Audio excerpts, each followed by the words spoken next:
I'm going to tell you these three things, but before I do that, I'm going to tell you a little bit about myself. I first started performing magic when I was in 3rd grade. I didn't like to read, and both my parents, being both school teachers, wanted to find a way for me to read more. My mother used to always bring home a magic trick and perform this one magic trick at dinner time.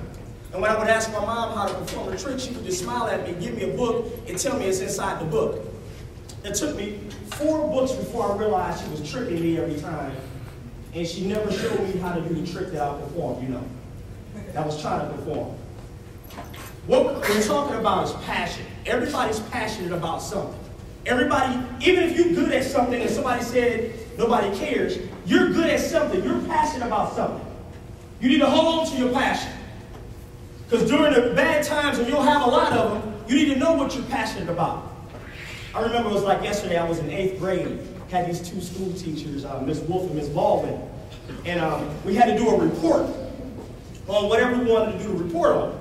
I did my report on magic, of course, because I would do little magic tricks at lunchtime, showing off for the ladies, you know, that kind of thing. I do a little magic trick, and I go, la la, you know, that kind of thing. Used to have fun doing it. I mean, show up. It goes back to passion. When you're passionate about something, you can do that, because you know you're good at it, and you're going to show off about it.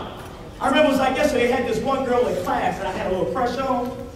Her name was Angie Bowman.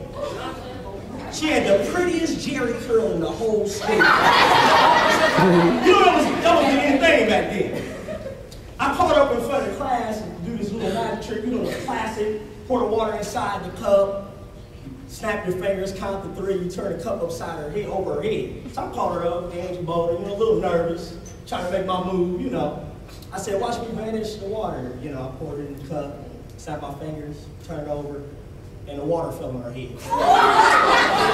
So, how many people could relate to being embarrassed sometimes? It happens to all of us. I learned something very important then, because one of the things that I learned, that if I would have gave up doing that particular trick, I would have been a quitter. But one thing I did learn, that you are not a quitter unless you quit. That's just how life works.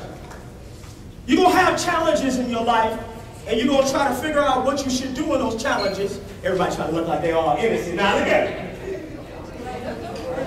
You're going to have challenges in your life. That's just how life works. You know what I'm saying? You know what I'm saying? You're just smiling. When you know, shake your head, yes or no. You know what I'm saying? Okay, good. You're going to have challenges in your life, and that's just how life works. That's how certain things work in life like that.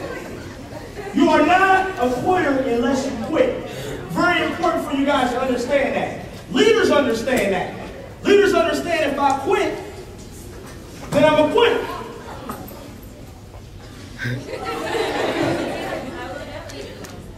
Everybody say leadership. Leadership. Now since then, of course, I messed up a few times here and there, but again, you are not a quitter unless you quit. Let's give our hands for this.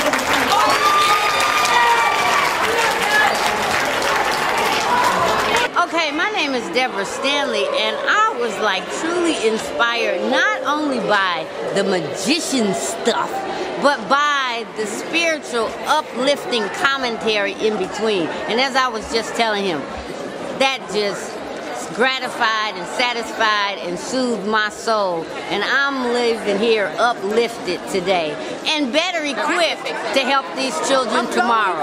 Thank you, Jamal. Right on. Good job. You get better and better every year, and I'm coming back to see you again next year. Thank you.